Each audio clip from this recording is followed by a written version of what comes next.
mobil, Novanto yang dibantu kursi roda langsung masuk ke gedung KPK.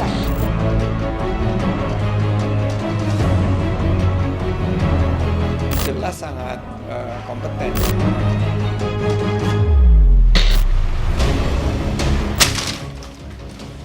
Dedi jadi presiden.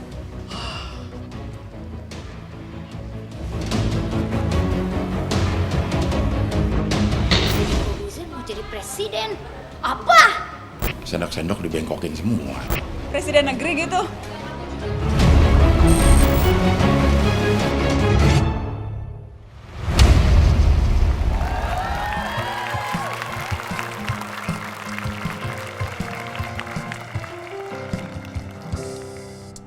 Terima kasih buat tepuk tangannya yang meriah, terlihat ikhlas ya.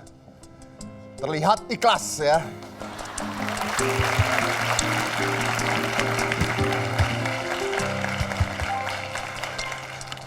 Kali ini terlihat disuruh. Tapi nggak apa-apa, yang penting itu ditepuk tanganin, itu yang paling penting. Karena kalau saya udah di atas ini nggak ditepuk tanganin tuh rasanya dendam gitu sama penonton ya. Tapi karena tepuk tanganin saya senang sekali rasanya. Nah, seperti Anda tahu bahwa saya sedang mencalonkan diri saya menjadi presiden di tahun 2018 ini. Pada tahu kan ya? Pada tahu kan ya? Hah. Harus dengan kekerasan ya. Baik, banyak yang tanya sama saya, masalah apa sih yang sebenarnya ingin saya betulkan ketika saya jadi presiden? Sederhana, kalau kita melihat sehari-hari saja, banyak masalah. Masalah sehari-hari itu udah kelihatan. Contohnya adalah bangunan-bangunan yang dibangun di Indonesia yang hancur berantakan. Jembatan senilai 17 miliar. 17 miliar, bayangin. Jembatan 17 miliar. Bruk, namanya Bruk itu jembatan. Bukan ya. Maksudnya apa itu? Oh, nama orangnya. Suaranya. Emang ambruk suaranya gitu ya? Bruk, jembatan baru 2 tahun senilai 17 miliar ambruk. Anda lihat itu jembatan bangunan putus. Alasannya apa? Nggak ada alasan. Pokoknya putus aja. Nggak ada alasan.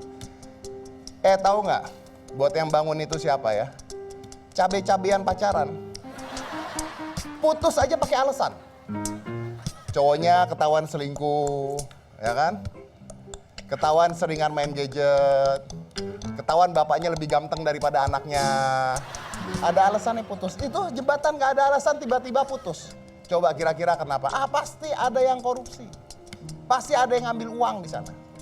Jadi hal itulah yang harus kita rubah. Saya nggak ngerti jembatan bisa putus tuh nempelnya pakai apa coba? Hah? Pakai apa? Putih telur? Bisa putus, bayangin jembatan. Bukan hanya jembatan, bandara bocor. Anda tahu bandara kita di Jakarta itu baru saja dibuat, ya, baru dibuat dan baru diperbaiki. Ini Terminal 3 Bandara Soekarno-Hatta itu baru dibuat, dibangga-banggakan. Kemarin hujan, bocor, kayak air terjun masuk ke dalam. Tahu biayanya berapa? 5 triliun rupiah. Kalah sama air hujan. Coba Anda lihat videonya.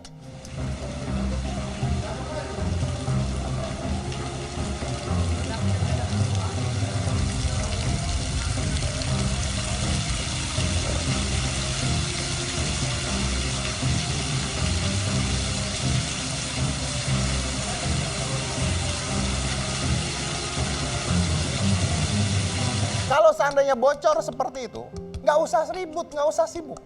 Siapin batu-batuan sama tanaman. Ditaruh di sana, udah jadi pemandangan kan?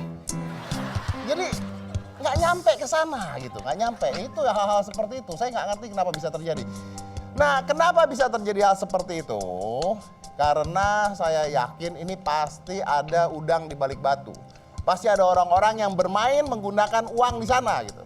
Yang kedua, karena bangunan yang kita buat ini asal-asalan. Nah, ini Anda nggak pernah mikir kan? Coba kalau Anda lihat jalanan-jalanan, bangunan-bangunan ini semuanya asal-asalan. Dan kadang-kadang membahayakan. Saya kemarin lihat contohnya adalah halte Transjakarta.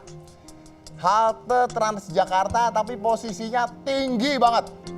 Ya. Kan halte ini dibuat supaya dijangkau masyarakat muda. Nah, lihat Anda halte Transjakarta, posisinya tinggi itu. Jadi kalau dia mau naik ya, itu kalau, saya nggak ngerti gimana caranya itu. Itu Itu kalau orang mau nyebrang aja harus naik ke atas, terus naik lagi ke atas, terus naik lagi ke atas ke lantai 3. Ini mau apa? Bungee jumping loh. Pada saat saya survei ke sana, ada nenek-nenek diam di tangga ketiga. Saya nanya sama dia, "Nek, ngapain?" "Nggak apa-apa, Cuk," katanya. "Udah berapa lama di sini?" 9 hari. "Kenapa?" "Capek, naik susah, turun nggak bisa, tinggal sini aja lah," katanya. Nah itu yang membuat orang-orang susah itu nanti akhirnya jadi ngamen, jadi minta-minta karena hal-hal seperti itu. Itu yang nggak benar. Bukan hanya itu. Ada yang lebih aneh lagi. Tiang listrik di tengah-tengah jalan. Tiang listrik di tengah jalan.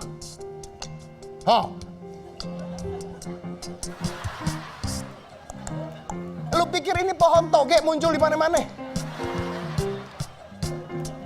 Lihat, nggak mungkin kan tiang listrik ada di tengah jalan ini muncul tumbuh sendiri, nggak mungkin. Dan ini yang buat nggak mikir loh.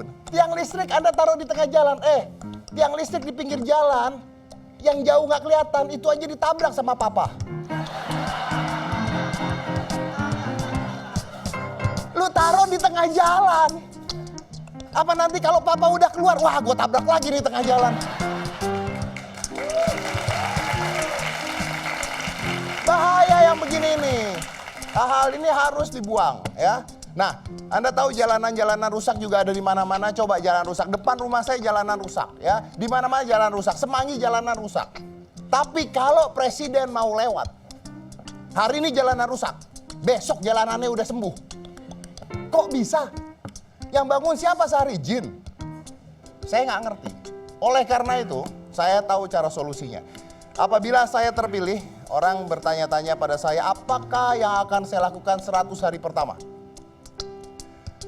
Kalau saya kepilih jadi presiden, maka saya punya 100 hari pertama.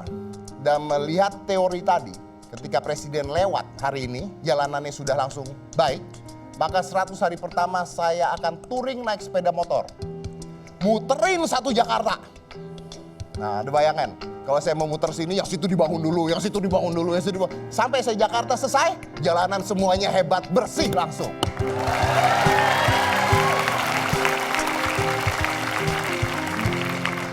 Oleh karena itu saya sarankan untuk presiden yang sekarang, tolong jangan hanya belusukan saja ke warga-warga, ke kampung dan sekitarnya. Coba belusukan ke jalan sekitar Jakarta. Siapa tahu kalau ada jalan sekitar Jakarta, besok jalanan di Jakarta semuanya udah bagus. Jakarta udah bagus, Anda pindah lagi ke Semarang, pindah ke Bandung, pindah ke Bogor. Nah, 5 tahun Anda di jalanan. Ingat, pilih saya sebagai presiden karena saya membuktikan Anda, saya akan membuat negara ini lagi.